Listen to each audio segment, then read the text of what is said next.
Ukraine says Russia has launched its largest drone attack on Ukraine since the start of the war. Ukraine's Air Force says it managed to down 88 of the 273 drones which targeted Kyiv, Dnipropetrovsk and Donetsk. At least one woman has been killed in the attack. 3 others were injured. Several towns have suffered damage.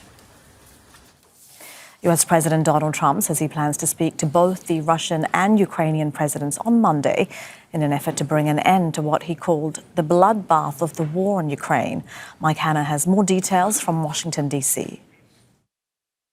Certainly, it does seem that President Trump wants to kickstart the processes. He's making very clear in the social media message that he's going to be speaking to Putin, but more than that, he is then going to be speaking to Vladimir Zelenskyy and then leaders of NATO. So he is creating into this day, it would appear, a series of discussions aimed at ending this ongoing conflict. Now, interestingly enough, President Macron has made reference to this in the course of the day where he's meeting in Tehran in Albania, saying that NATO leaders and France itself are right behind President Trump and the plan that the US has drawn up. So making very clear as well that the US is central to the process to get a ceasefire in place.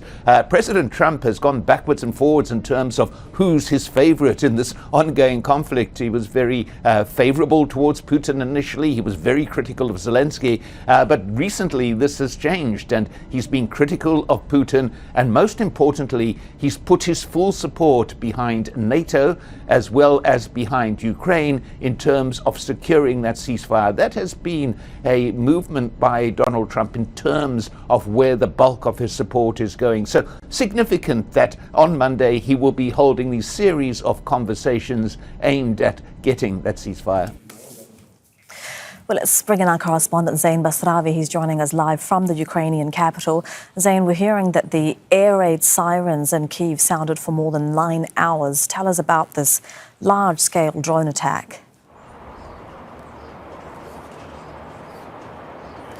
That is correct. It was another sleepless night for the residents of Kyiv. Air raid alarms started going off at around 3 or 4 in the morning, in the early hours of the morning, and went on well into this morning for, as you say, nearly 9 hours. It was one of the longest durations of these air raid alarms that we've seen. And underground subway stations have started to fill up with people seeking safety once again. These were mainstays of the early days of the war, and we've seen those features return to Kyiv and other parts of the country in recent weeks. Now, in Kyiv, there was an attack that damaged, again, a civilian infrastructure, an apartment building. Elsewhere, as you said, a woman in Obukiv district of the Kyiv region was killed, 3 other injured there.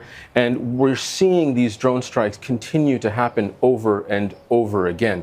More than 270 drones were used. Ukraine's Air Force said it shot down 88. There were some other decoys. But the fact of the matter is that this drone strike overnight into this morning was more than double the average amount of drones Russia has used on nearly a nightly basis since the beginning of this year. And Zein, what's been the reaction there to President Trump saying that he'll speak to both Presidents Putin and Zelenskyy on Monday? Well, let me read to you some interesting posts from the Institute for the Study of War in the last day or so. They've said that what they are seeing is that Russia is preparing for a large-scale offensive in the Kharkiv region, across the border from Ukraine, across the border from the city of Kharkiv. We've also gotten a note from them. They put out a post saying that everything they've seen play out in the last week, all of the diplomacy, all of it seems to illustrate that, according to their assessment, Russia's war aim remains the full Ukrainian capitulation. So what we have seen in the past weeks has been all about diplomacy, all about trying to negotiate a peaceful settlement. What we are likely to see in coming days, the conversations between Trump and Zelenskyy and Ukraine's European allies, is to illustrate to the White House that they have tried the path to peace. Now they need to take practical steps to prepare for more war. Russia has been massing troops all along the border in various areas of the front line, according to Ukraine's military, and Ukrainian leaders are likely going to be pressing Trump to say that we have illustrated our willingness for peace, but Russia has not come to the table as an honest broker. It is now time to give us the tools we need to carry on the war. estimates by Ukraine's military generals in past months has been that they have the capacity and likely will have to carry on the war for between the next 2 to 4 years. That is Zein Basravi with the latest live in Kyiv. Thank you, Zein. Make sure to subscribe to our channel to get the latest news from Al Jazeera.